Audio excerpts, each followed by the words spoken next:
just off at the workshop this morning and doing a little bit of putting these queens into these Nico cages. Now these queens are virgin queens from the bank that I've been trialling when we were putting them on our sides, and they seem to work really well.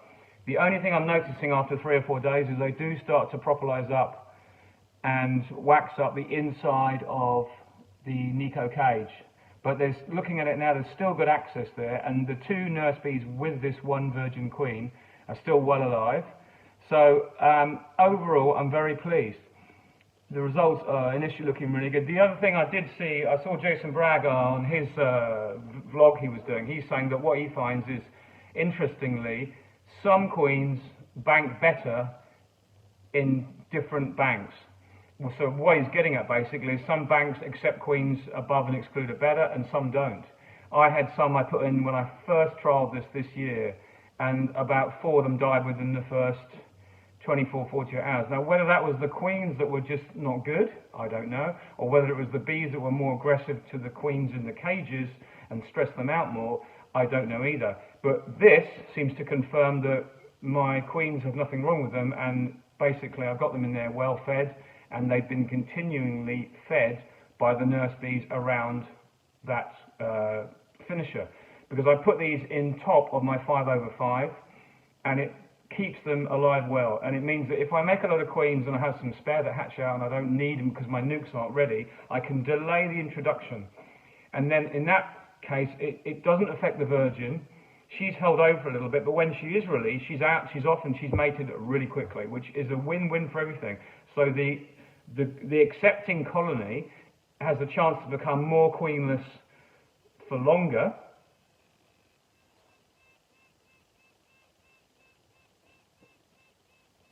and the virgin queen has less aggression and less problem when she gets into that colony. So one thing I find you've got to be really careful when you're handling virgin queens is after they've been banked for 3 or 4 days, they become really, really flighty. And you can take them out and think, oh, we've got a nice slow queen here, and she's gone. She's just off. So in this case, I've got the light on. I've got my Nico cage ready. You get some that are stronger than others. I'm just kind of transferring these bees into one cage from the other. You can generally basically pick them up. If they fly, you just do it in front of a window so that, and here's the queen. So she isn't marked, this one. Most of them I did mark before I had a chance to put them in, so you just got it like that. And we use this automotive paint, which I've talked about before. You've got to be really careful with it because the brush you get with it is very long, and you've got to clean most of the paint off, but it is a really good paint. I give them just a tiny, tiny amount on the thorax there, straight in the cage. So she's in. Here's the other bee. I've just lost one of the bees, it's just flown off, but I'll grab her in a sec. So the whole idea of this is we're using a really soft candy. There's the bee on the light here, see if I can catch her. And there she is, good, got her. And the whole idea is that this candy is so soft that these queens will be released within 12 to 15, maybe 18 hours. Now, our thinking on this is, in this particular case today, these are going into nukes that have been really hopelessly queenless for about 4 or 5 days. So they've had their queen cells cut out 2 days ago, and or a little bit longer. But they cannot make a new queen with what they have, so they're going to accept this virgin anyway. But what we've been trying at home is we're making nukes the same day. By the time they get home, we open up the nukes, and by the time they get home, they realise they're hopelessly they realise they're queenless, so they know they've got no queen, they're wandering around confused and wondering what to do. But at the same time, we're then introducing these straight away, but we're introducing them in a way like they've been born. Now, there's some talk on one of the forums last week, I think, about asking me, some people asked me about have I tried the Nico cages that they're actually like a little cap at the end of a cell. It's a Nico cell protector, the same as the JZBZ one, but it has a cap on the end. And what you do is you put your virgin in that's been born, and you put a little bit of tissue paper behind so she can't get out. And then you put the cap back on, and essentially you've put her back in her cell. And the whole idea is that you put that cell back into the colony, and the virgin queen the paper is eaten through from either side by the queen. There's no candy in it. You could always put a bit of candy in the end as well if you wanted to, just delay it a bit longer.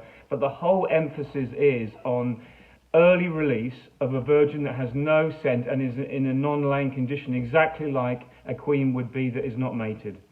And remember, I always go back to, excuse me, it's all about the condition of the queen. And in a colony that is missing a queen, before they've even started emergency cells, the bees may well realise that, or they may well accept that there's likely to be a queen that is a virgin running around, and they won't kill her. But what we found is they're less likely to accept her once they've started making her cells, and until you've destroyed those emergency cells, then they will start to accept a new queen. And the cut-off difference is amazing.